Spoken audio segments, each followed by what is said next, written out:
¿Dónde está Fidel? ¿Dónde está Fidel?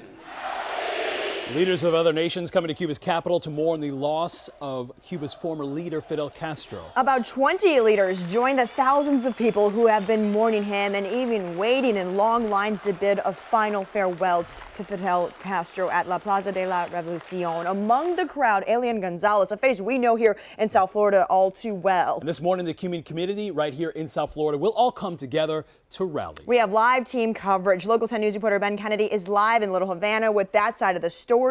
And we also have our own Hatzel Vela in Cuba ahead of Castro's ashes leaving the city. We'll start with Hatzel.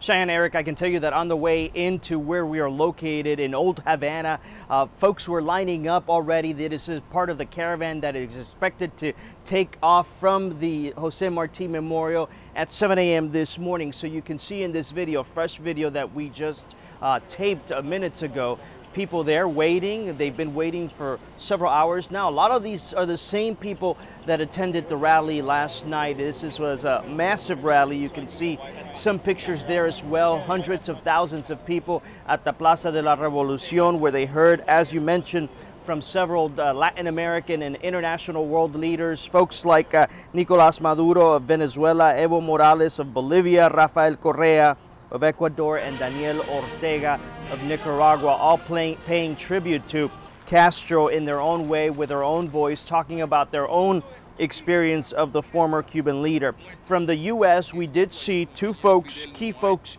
attend the rally. One of them was Ben Rhodes and Jeffrey De Laurentiis. Ben Rhodes, a top advisor to President Obama, who was part of the negotiations of the reopening of relations between the two countries, and Jeffrey De Laurentiis, who is now the attaché here in Havana. He's sort of the interim ambassador to Havana, to Cuba, on behalf of the U.S. But let's listen to Raúl Castro, who spoke at the end of the night about his brother.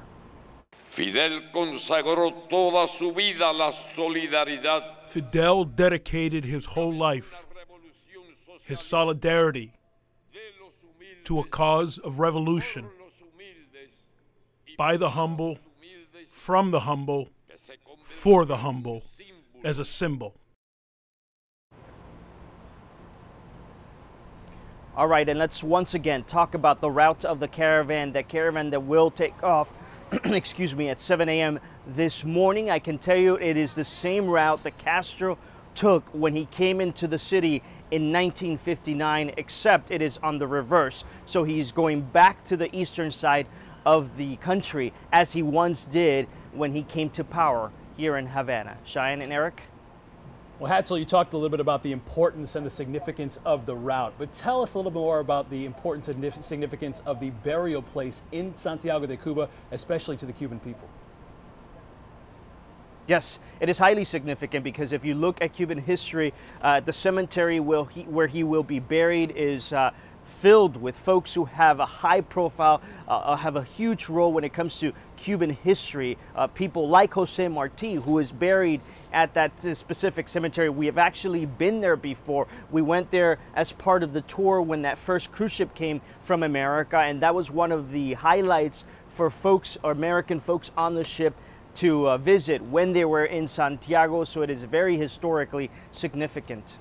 Our own Hatzel Vela reporting live from us from Havana, Cuba. We will check back in with you later and throughout the morning.